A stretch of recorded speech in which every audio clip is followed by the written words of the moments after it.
What's good, YouTube? It's your boy Johnny Finesse. Welcome back to the channel. And today we about to watch a fashion video, for first of many, rating Virgil's Louis Vuitton Men's Fall Winter Collection 2021. We're about to hit spring, so he's about to rate it and review. If you're new to the channel and haven't subscribed yet, hit that subscribe button. We're on the road to 700 subscribers. So let's hit that mark. Let's get it. Hit the sub button and the bell notification too, so you don't miss a thing again.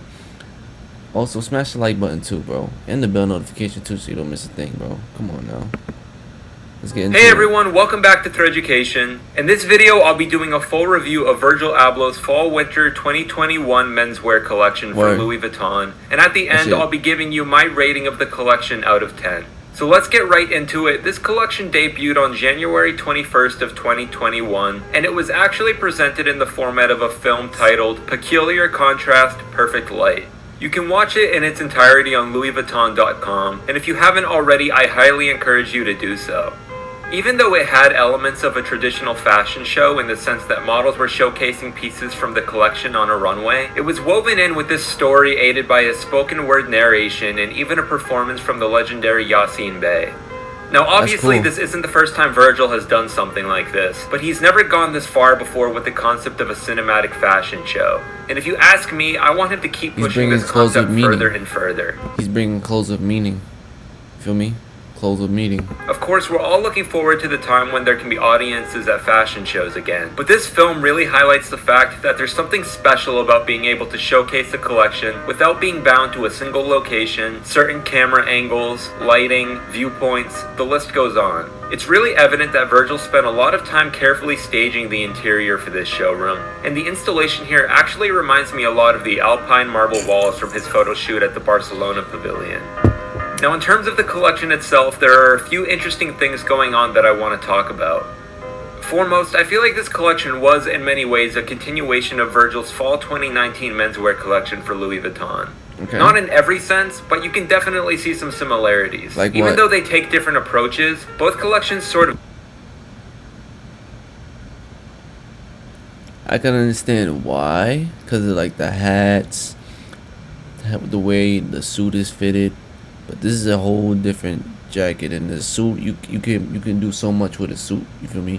You can do so much customization with a suit. Go for this American 1940s-esque aesthetic. I will note, however, that with this Fall/Winter 2021 collection, Virgil does mix up the color palette a bit, as well as the cuts and proportions he uses. You'll notice that most of the pieces have a very boxy fit, and many pieces, particularly the pants and coats, have very long, flowing proportions. Yeah. This design choice isn't new for Virgil, but he does lean into it very heavily with this collection, and I have to say he pulls it off really well. Yeah, it's cool. Now back to the color palette, you'll notice there's a lot of green in this collection, as well as some bright red, yellow, and orange accents throughout. These colors didn't define the whole collection though, and one area where Virgil really stepped up his game was with his pattern making. These really stole the show for me, and the combination of browns and greens and purples formed a color palette that's perfect for a fall-winter collection. Now, in terms of some of the more eye-grabbing looks, we had these 3D city suits. Yes, these were a little bit out there, but I don't think Virgil expects anyone to be pulling up to Fashion Week wearing these. Maybe except for Kerwin Frost. But jokes aside, I believe these were meant to add more to the story of the film. So if you're confused, just watch it and hopefully it will make a bit more sense. Another standout look was this bike suit. Aesthetically, the colors fit in with this collection. That biker jacket is hard. But conceptually, this felt a little bit out of context to me. So now let's talk about everyone's favorite part of every Louis Vuitton collection, and that is luggage and accessories. This is another area where I saw some continuity from previous collections, with the metallic monogram print, ceramic chains, and bright accents paired with the traditional monogram print. Louis V rings. There were a few interesting pieces like the airplane bag, and I'll mention airplanes and travel seem to be a consistent theme throughout the collection, because in addition to this bag we got an airplane sweater, airplane buttons, and the phrase tourist versus purist labeled on several different pieces. I'll point out that this phrase was actually printed in a font very similar to the iconic Newport cigarette logo, which added to the retro vibe of the collection. And maybe you didn't find this as amusing as I did, so you'll have to forgive me if you think this is kind of weird, but my favorite accessory from the whole collection was the monogram travel mug. For some reason, I love when big luxury brands make small... Nah, this is fire. This is something that would be around $500 for no reason, or less, probably like 300-400. I would buy some shit like this. Nah, I'm capping. I wouldn't. Household items like this, and if it hits retail, I definitely plan on picking it up just to be able to say I have it.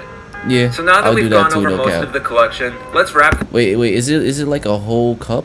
Is it like a whole cup? Accessory from the whole collection was the monogram travel mug. For some reason, I love when big luxury brands make small household items like this. And if it hits retail, I definitely plan on picking it up just to be able to say I have it. I'll get that. So now that we've gone over most of the collection, let's wrap things up with my favorite look, least favorite look, and my overall rating.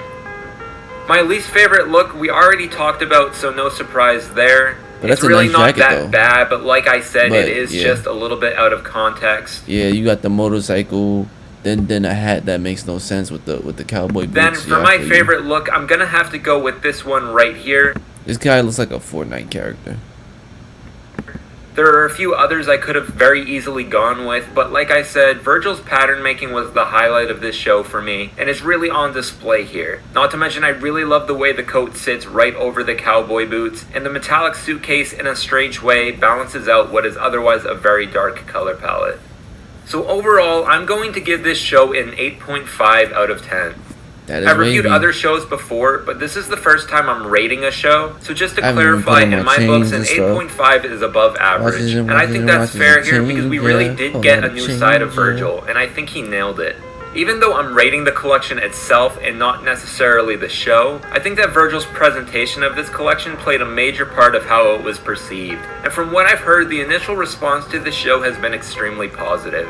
I'm sure things could have been a little more cohesive, because if you were to show me these two looks side by side, I probably wouldn't be able to guess that they were from the same collection. And that's not to say they're all supposed to look the same, because after all, there were 70 different looks in this collection. So he had plenty of room to experiment and try new things, and that's exactly what he did. So I won't hold that against him. Moving forward, like I said, I would love to see Virgil keep pushing the boundaries of pattern making. I would love to see him keep working with fur and shearling for his fall-winter collections. And above all else, I want him to keep telling stories.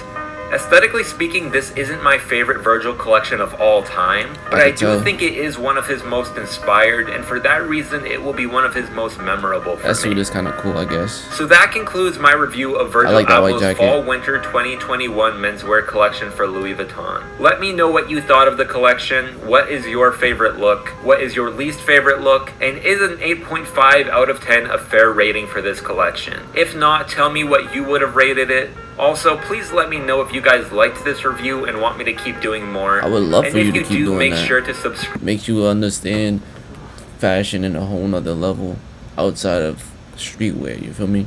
But if you made it to the end of the video, you obviously liked the video, so you obviously gotta subscribe. Hit the subscribe button, y'all. We on a road to 700 subscribers. The reason why I reacted to this, because he's a creator on the rise, you know?